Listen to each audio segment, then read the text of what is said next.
अस्सलाम वालेकुम स्टूडेंट्स, मेरा नाम है अबरार चौहान। आज हम first year chemistry chapter number 4 के अंदर जो टॉपिक पढ़ने जा रहे हैं वो है डाइपोल इंड्यूस्ड डाइपोल फोर्सेस। और जो दूसरा टॉपिक इसके साथ हम कवर करेंगे वो होगा London dispersion forces. Dipole induced dipole forces हमारे इस सवाल का जवाब देती हैं कि नॉन पोलर कुछ मॉलिक्यूल्स डिसॉल्व हो जाते हैं पोलर मॉलिक्यूल्स के साथ या पोलर कंपाउंड्स के अंदर। और लंदन डिस्पर्शन फोर्सेस इस बात का जवाब देती हैं कि आखिर क्या वजह है कि नोबल गैसेस लिक्विफाई हो जाती हैं, हालांकि वो तो नॉन पोलर हैं और उनमें डाइपोल बनना एक ज़रा मुश्किल काम है। तो इस सारी चीज़ को डिस्कस करेंगे हम इस लेक्चर के अंदर। तो चलते हैं लेक्चर की तरफ। स्टूडेंट्स, अब हम करने जा रहे हैं एक और इंटरमॉलिक्यूलर फोर्स जिसका नाम है dipole induced dipole forces.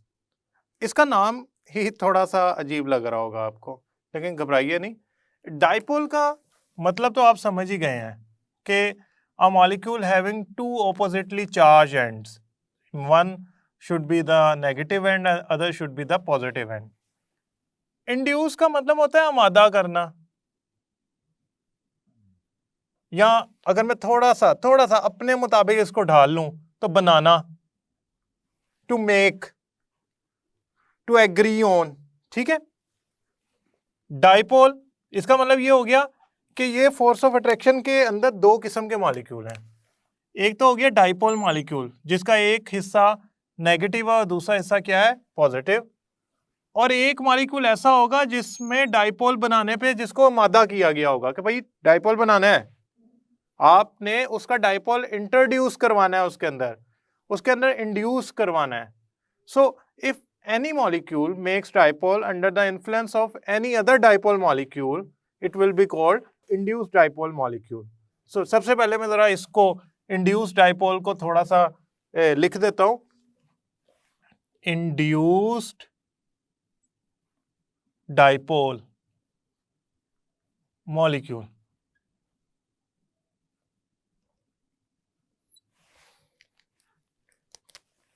it is a non polar molecule. ये एक नॉन पोलर मॉलिक्यूल होता है विच बिकम्स, जो बन जाता है अ डाइपोल, एक dipole under the influence of, किसी इन्फ्लुएंस में, under the influence of a dipole और पोलर मॉलिक्यूल।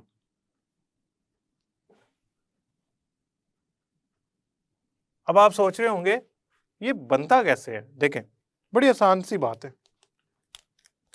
यह है एक नॉन पोलर मॉलिक्यूल, उसके सेंटर में न्यूक्लियस है और इलेक्ट्रॉन डेंसिटी एक जैसी है हर तरफ, यानी कि जो इलेक्ट्रॉनिक क्लाउड है वो सिमेट्रिकल है, एक जैसा है।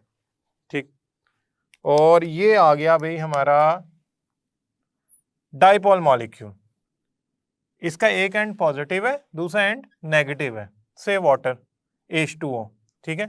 इससे मुराद है मेरी H2O और इससे मुराद है मेरी O2 का मॉलिक्यूल। मैंने आइडियली मॉलिक्यूल बनाया है, एग्जैक्ट उस शेप पे नहीं बनाया जो मॉलिक्यूल की होनी चाहिए, क्योंकि बुक में ये जेनेरिक डिस्कशन हुई है। सो मेरा ख्याल है कि हम भी थोड़ी जेनेरिक कर लें, देन डिटेल्स में थोड़ी सी जाएंगे तो जरूर।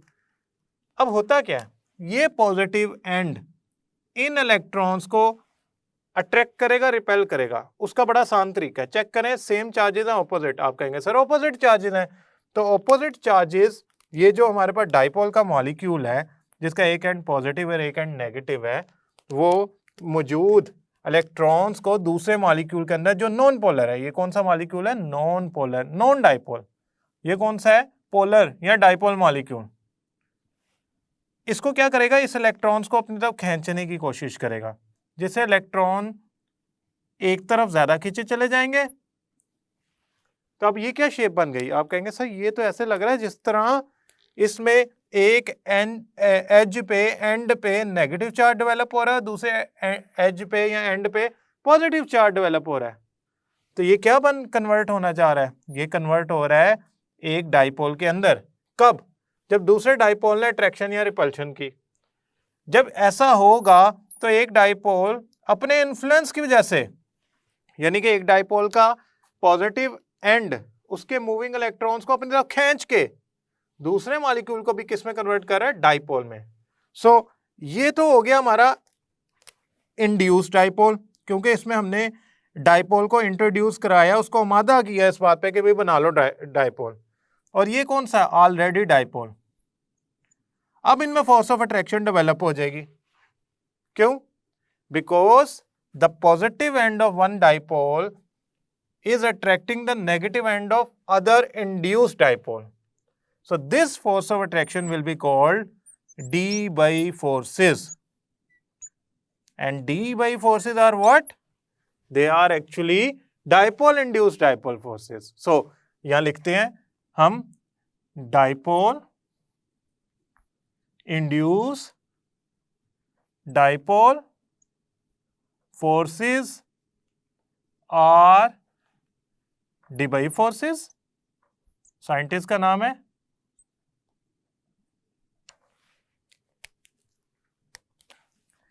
दे एग्जिस्ट बिटवीन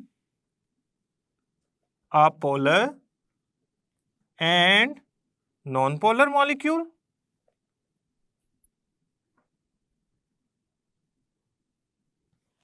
अच्छा, ये तो बात होगी ना इसकी जनरल। अब इसकी डेफिनेशन को प्रॉपरली एक्सप्लेन करते हैं। These forces of attraction are between one end of a dipole and oppositely charged end of induced dipole। अब आप इसको इस पे देखें। These forces of attraction are between one end of dipole and opposite end of induced dipole। देखें, ये positive है, उसका ऑपोजिट एंड क्या होगा, नेगेटिव। तो ऑपोजिटली चार्ज एंड जो होते हैं, इनमें जो फोर्सेस ऑफ अट्रैक्शन होती हैं, the forces of attraction between oppositely charge ends of dipole and induced dipole are called dipole induced dipole forces और डिबाई फोर्सेस। इसकी एग्जांपल है वाटर में ऑक्सीजन का डिसॉल्व होना। हाँ, we know that the oxygen dissolve in a very low quantity in water, 4 to 8 part per million. That's too low, but somehow dissolve तो होती है ना। ऑक्सीजन तो नॉन पोलर है, वाटर पोलैरिटी रखता है, हाइड्रोजन पार्शियल पॉजिटिव होता है, ऑक्सीजन पार्शियल नेगेटिव होता है, तो इनको तो डिसॉल्व ही नहीं होना चाहिए था ऑक्सीजन को, but somehow it dissolves. And the reason is the development of a dipole due to the water in oxygen. Oxygen molecule के अंदर वाटर डाइपोल की वजह से इंड्यूस हो जाना डाइपोल का वजह बनती है इनमें अट्रैक्शन की, जिसकी वजह से ऑक्सीजन की थोड़ी सी अमाउंट डिसॉल्व हो जाती है। ये फोर्सेस ऑफ अट्रैक्शन स्ट्रॉन्ग नहीं होती, वीक होती हैं, और होती इंटरमॉलिक्यूलर फोर्स है।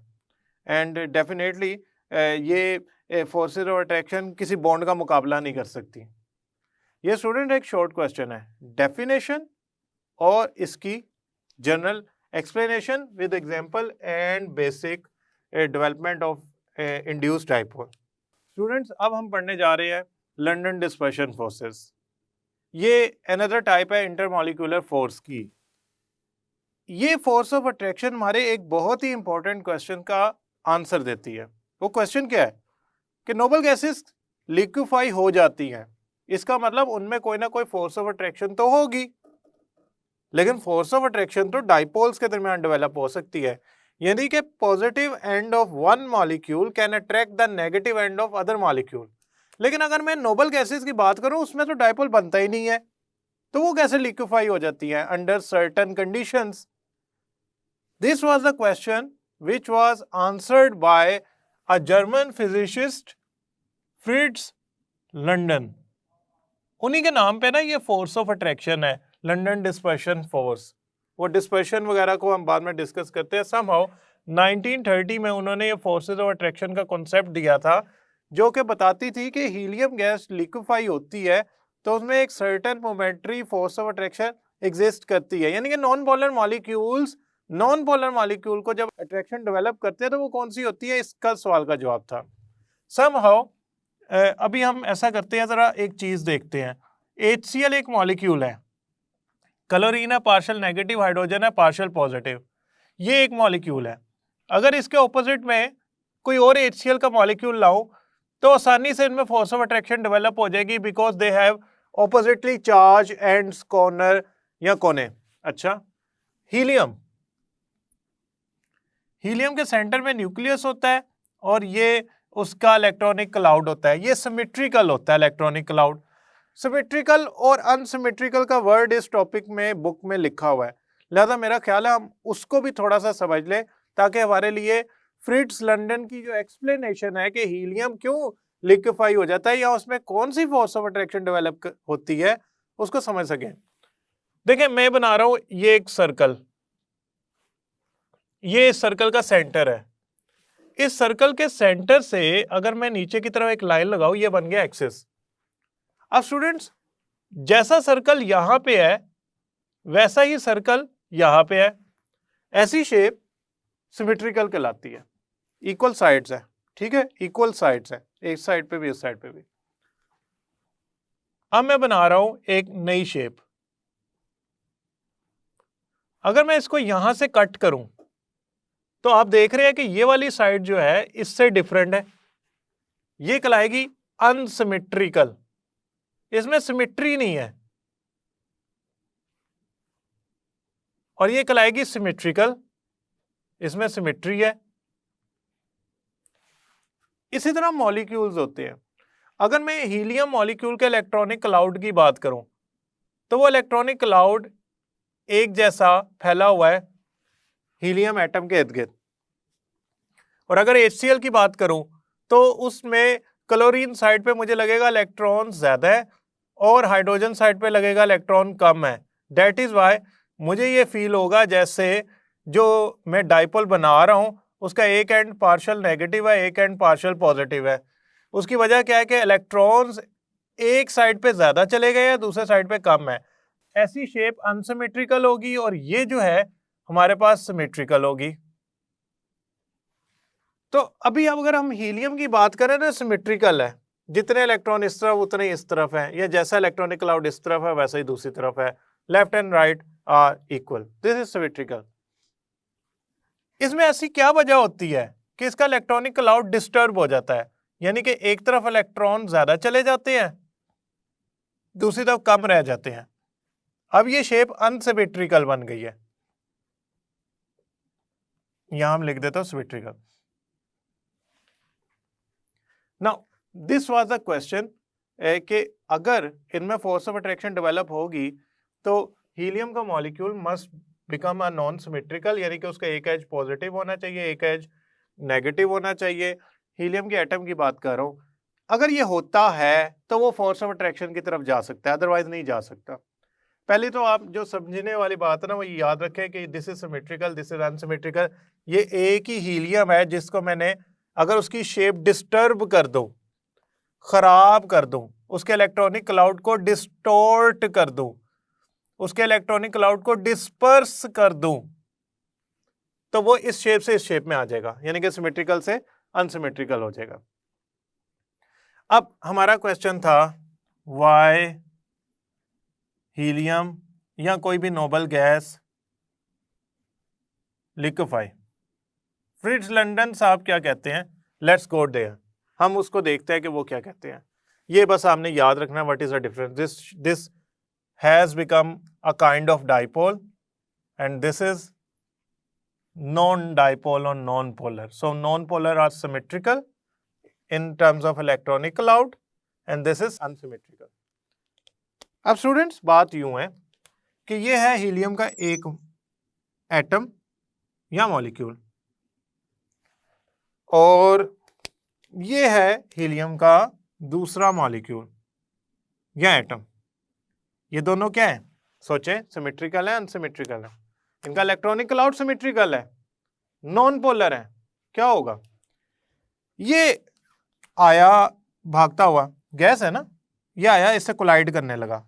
जब कोलाइड करने लगेगा तो क्या होगा, ये इसके करीब आ जाएगा, ये ले, ये आ गया इसके करीब। जब ये इसके करीब आएगा तो होगा यूं, जो इलेक्ट्रॉन्स हैं दूसरे हीलियम के, वो इस हीलियम के इलेक्ट्रॉन्स की वजह से रिपेल होंगे। तो क्या आपके ख्याल में वो इस साइड पे ही रहेंगे या दूसरी साइड पे जाने की कोशिश करेंगे? आप कहेंगे सर रिपल्शन हो रही है, लिहाजा इन इलेक्ट्रॉन्स को धक्का पड़ेगा, ये आगे की तरफ जाएंगे। तो ये हो जाएगा थोड़ी सी इस शेप का।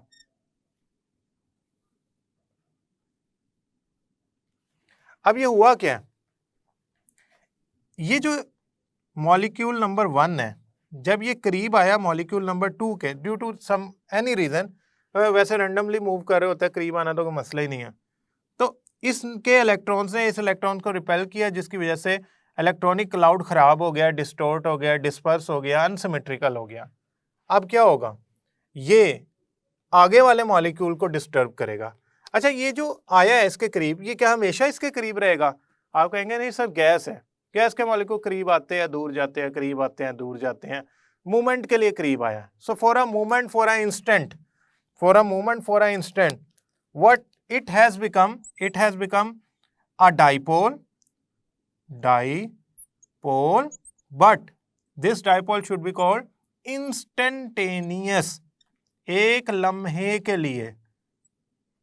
आप कहेंगे सर लम्हे के लिए इसलिए बना है क्योंकि ये जैसे इसे टकरा के वापस जाएगा, ये वापस असल शक्ल में आ जाएगा। जब तक ये इसके करीब आया है तो रिपल्शन हुई, तो ये डिस्टर्बेंस हुई और ये शेप आ गई, डेट्स इट। जब ये वापस चला जाएगा तो ये वापस इस हालत में आ जाएगा। अभी खैर अब ये इस हालत में है, इंस्टेंट पे मौजूद है हम, और ये इस फॉर्म में बना हुआ है। अब इसके आगे अगर कोई और मॉलिक्यूल है, वो डेफिनेटली पहले तो सिमेट्रिकल होगा, लेकिन जैसे ही इसकी विसिनिटी में आया, इसके इलाके में आया, तो इन इलेक्ट्रॉन्स ने इन इलेक्ट्रॉन को क्या किया, रिपेल किया। अब ये क्या बना हुआ है इस टाइम, डाइपोल। तो ये डाइपोल इस हीलियम के थर्ड मॉलिक्यूल या एटम को क्या करेगा, डिस्टर्बेंस क्रिएट करेगा। डिस्टर्बेंस कैसे क्रिएट करेगा, ये इलेक्ट्रॉन अब इसको रिपेल करेंगे, तो इसकी शेप कैसी बन जाएगी, इसकी शेप भी ऐसी बन जाएगी। आप कहेंगे सर हुआ यूं है कि इसके वजह से ये बना इंस्टेंटेनियस डाइपोल, और इस डाइपोल ने अपने से नेक्स्ट मॉलिक्यूल को बना दिया, ये कहलाता है इंड्यूस्ड डाइपोल। क्यों? इंड्यूस्ड डाइपोल उसे कहते हैं जो खुद डाइपोल तब बनता है जब उसे कोई डाइपोल बनाना चाहता है। मतलब इस मॉलिक्यूल को डाइपोल में कन्वर्ट किसने किया, एक इंस्टेंटेनियस डाइपोल ने, तो इसे इंड्यूस्ड डाइपोल कहूंगा। क्यों? इंड्यूस्ड डाइपोल की डेफिनेशन ये थी कि ये वो नॉन पोलर मॉलिक्यूल होता है जो किसी डाइपोल की वजह से बनता है, खुद डाइपोल बनता है। कब? किसी डाइपोल की वजह से। ये वाला जो डाइपोल है ना, ये है इंस्टेंटेनियस डाइपोल। अब होगा यूं कि ये आपस में क्या करेंगे, ये आपस में for a moment attraction develop करेंगे। अब आपके ख्याल में क्या ये अगले मॉलिक्यूल को नहीं डिस्टर्ब करेगा? इसके आगे अगर कोई मॉलिक्यूल होता तो ये इंड्यूस्ड डाइपोल उसे भी डाइपोल बना देता। तो अल्टीमेटली ये एक लम्हे के लिए इसने इसमें डिस्टर्बेंस क्रिएट की, इसने इसमें क्रिएट की, इसने अगले में क्रिएट की, उसने अगले में क्रिएट की, उसने अगले में क्रिएट की। तो एक लम्हे के लिए लहर चली, फोर्स ऑफ अट्रैक्शन की, खत्म हो गई, फिर चली, फिर खत्म हो गई, फिर चली, फिर खत्म हो गई। अब मैं इसको आपको सिंपलेस्ट वे में समझाता हूं, मुझे उम्मीद है ये आपको इधर से समझ आ जाएगी। देखें, ये है हीलियम और ये है दूसरा हीलियम का एटम और ये है तीसरा हीलियम का एटम। ये तीनों सिमेट्रिकल हैं। हुआ क्या? हुआ ये कि ये आया इसके करीब और इसके करीब से होके गुजरा, तो इसके इलेक्ट्रॉन्स ने इसके इलेक्ट्रॉन्स को रिपेल किया। उससे एक मसला हुआ, इसमें एक मसला हुआ, इसकी शेप चेंज हो गई इलेक्ट्रॉनिक क्लाउड की, और इसमें डाइपोल बन गया। अब मैं डाइपोल की जब शेप बनाता हूं ना, तो मैं उसकी शेप ओवल सी बनाता हूं। ओवल शेप का मतलब ये है कि इसका एक एज पर नेगेटिव चार्जेस ज्यादा रखता है और एक एज में नेगेटिव चार्जेस कम है, पॉजिटिव चार्जेस ज्यादा है। इट्स अ काइंड ऑफ, आप अगर गुब्बारे को एक तरफ से दबाएं तो वो दूसरी तरफ से फैल जाएगा। That happens actually here. आपने इसको यहां से पिंच किया, ये दूसरी तरफ से फैल गया, ये शेप बन गई। अब ये बन गया एक लम्हे के लिए, यानी कि ये जो मॉलिक्यूल नंबर 1 था, जब ये 2 के पास एक लम्हे के लिए गुजरा तो उसने उस लम्हे के लिए जब वो गुजरा इंस्टेंटेनियस डाइपोल बना दिया। अब ये इंस्टेंटेनियस डाइपोल जो है ना, वो नेक्स्ट इसके अंदर 3 के अंदर डाइपोल इंट्रोड्यूस करवा देगा, तो इसे कहेंगे इंड्यूस डाइपोल। इसे कुछ और नाम क्यों नहीं दे रहे, क्योंकि ये एक ऑलरेडी मेड डाइपोल से बना है, चाहे लम्हे के लिए बना है। जैसे ये दोनों बनेंगे, इनमें फोर्स ऑफ अट्रैक्शन डेवलप होगी, उस फोर्स ऑफ अट्रैक्शन को हम कहेंगे लंदन डिस्पर्शन फोर्सेस। इसका मतलब इनमें एक खास मिली नैनो उससे भी कम सेकंड के लिए एक लम्हे के लिए फोर्स ऑफ अट्रैक्शन डेवलप होती है, टूट जाती है, डेवलप होती है, टूट जाती है। परमानेंट नहीं डेवलप हो पा रही, मूवमेंट के लिए डेवलप हो पा रही है। परमानेंट करने के लिए फोर्सेस ऑफ अट्रैक्शन को क्या है, ये एक लम्हे के लिए कोलाइड करने के लिए आता है, निकल जाता है रिपल्शन या अट्रैक्शन की वजह से या जिस भी वजह से ये मूव करता हुआ इसके करीब से गुजरता है, इसमें डिस्टॉर्शन क्रिएट करता है, डिस्पर्शन क्रिएट करता है, खराबी क्रिएट करता है, चला जाता है।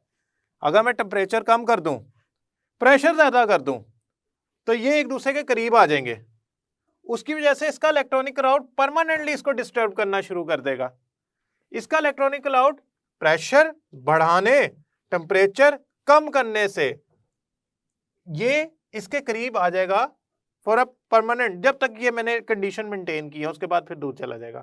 जब तक मैंने टेम्परेचर -150 से भी नीचे कर दिया और प्रेशर बहुत ज्यादा बढ़ा दिया, तो इन दैट वे ये इसके करीब आ गया, अब ये दूर नहीं जा पाएंगे, एनर्जी नहीं है, टेम्परेचर कम किया हुआ है मैंने, ये इसके करीब गया, इसमें परमानेंट डिस्टर्बेंस पैदा की, उसे सिमेट्रिकल से अनसिमेट्रिकल इलेक्ट्रॉनिक क्लाउड में चेंज कर दिया, ये नेक्स्ट को डिस्टर्ब करेगा। अब वो जो मूवमेंट के लिए फोर्स बन रही थी हीलियम में ऑर्डिनरी कंडीशंस में, अब वो टेम्परेरी से परमानेंट की तरफ चलना शुरू हो गई, कंडीशंस मैंने ऐसी दे दी। तो हीलियम लिक्विफाई कब होगी, जब ये मूवमेंट के लिए एक इंस्टेंटेनियस डाइपोल एक इंड्यूस डाइपोल में अट्रैक्शन डेवलप होती है। ये हो रही है अभी मूवमेंट के लिए, किसके दरमियान, इंस्टेंटेनियस डाइपोल और इंड्यूस डाइपोल के दरमियान। ये परमानेंट हो सकती है, प्रेशर ज्यादा कर दे, टेम्परेचर कम कर दे। अगर ये मैं कंटिन्यूसली मेंटेन किए रखता हूं तो ये लिक्विड फॉर्म में कन्वर्ट हो जाएगी। सो इसका मतलब हीलियम मॉलिक्यूल में एक खास फोर्स ऑफ अट्रैक्शन होती थी, but that exist in a certain movement and it vanishes. जैसे ही बनती है वैसे ही खत्म हो जाती है। क्यों, वो कंडीशंस ही नहीं फेवरेबल थी, लेकिन होती जरूर है। वो कौन सी थी, वो थी लंदन डिस्पर्शन फोर्सेस। कैसे बनती थी, जब एक मूवमेंट के लिए इंस्टेंटेनियस डाइपोल और induced dipole forces of attraction develop करते थे, किसके दरमियान, नॉन पोलर मॉलिक्यूल्स के दरमियान। अपेरेंटली ये होती तो पोलर और नॉन पोलर दोनों में है। पोलर मॉलिक्यूल्स और नॉन पोलर मॉलिक्यूल्स दोनों में लंदन डिस्पर्शन फोर्सेस होती हैं, बट नॉन पोलर में ज्यादा सिग्निफिकेंट है, क्योंकि और कोई एक्सप्लेनेशन जस्टिफाई नहीं कर रही कि ये फोर्सेस ऑफ अट्रैक्शन को अगर कोई रखते हैं तो वो किस किस्म की है। ये इतनी स्ट्रॉन्ग नहीं होती जितनी डाइपोल डाइपोल होती है। आप ये ना समझिएगा कि ये London dispersion forces are very much stronger forces of attraction, no they are very weak forces of attraction. इसको मैं एक दो पॉइंट्स के अंदर रिवाइज कराने की कोशिश करता हूं। हीलियम लिक्विफाई होती है, इसका मतलब कोई फोर्स ऑफ अट्रैक्शन है जो कि हम जिसकी वजह से हीलियम को लिक्विड में कन्वर्ट कर देते हैं। फ्रिट्ज लंडन 1930 में उस फोर्स ऑफ अट्रैक्शन को एक्सप्लेन करते हैं। वो कहते हैं कि असल में हीलियम मॉलिक्यूल्स के दरमियान इंस्टेंटेनियस डाइपोल डेवलप होता है due to the influence of any molecule coming near to second molecule. ये इंस्टेंटेनियस डाइपोल अपने से नेक्स्ट मॉलिक्यूल में इंड्यूस्ड डाइपोल डेवलप करता है और इनमें force of attraction for a movement develop हो जाती है। ये जितनी तेजी से डेवलप होती है उतनी तेजी से खत्म भी हो जाती है। लेकिन जब हम हीलियम को लिक्विड में कन्वर्ट करते हैं तो हम ऐसी कंडीशंस अप्लाई करते हैं ये मूवमेंट वाली force of attraction permanently develop हो जाए। ये मूवमेंट वाली फोर्स ऑफ अट्रैक्शन असल में लंदन डिस्पर्शन फोर्स है, और ये फोर्स ऑफ अट्रैक्शन है इंस्टेंटेनियस डाइपोल यानी कि इस मॉलिक्यूल की इंड्यूस्ड डाइपोल यानी कि इस मॉलिक्यूल के साथ। ये कब डेवलप हुई है, जब एक मॉलिक्यूल एक इंस्टेंट के लिए मॉलिक्यूल के करीब आया, उसमें डिस्पर्शन क्रिएट की, डिस्पर्शन से इंस्टेंटेनियस डाइपोल बना, उस इंस्टेंटेनियस डाइपोल ने एक इंड्यूस्ड डाइपोल तीसरे मॉलिक्यूल में बनाया और उन्होंने आपस में एक मूवमेंट के लिए फोर्स ऑफ अट्रैक्शन डेवलप कर ली। जिसे हम कहते हैं London dispersion force, and it is very weak force. It exist in all kind of polar non-polar molecules, but more significant in non-polar molecules. Student, dipole induced dipole forces एक short question है, लेकिन London dispersion forces एक long question है. Definition, explanation, diagrams and the difference between instantaneous dipole, induced dipole, the significance of these forces in polar and non-polar, ये आपने properly discuss करना है. इसकी डायग्राम प्रॉपरली बनानी है, डिस्पर्शन के बारे में बताना है. आई होप ये लेक्चर आपको समझ आया होगा. नेक्स्ट लेक्चर तक के लिए अल्लाह हाफिज.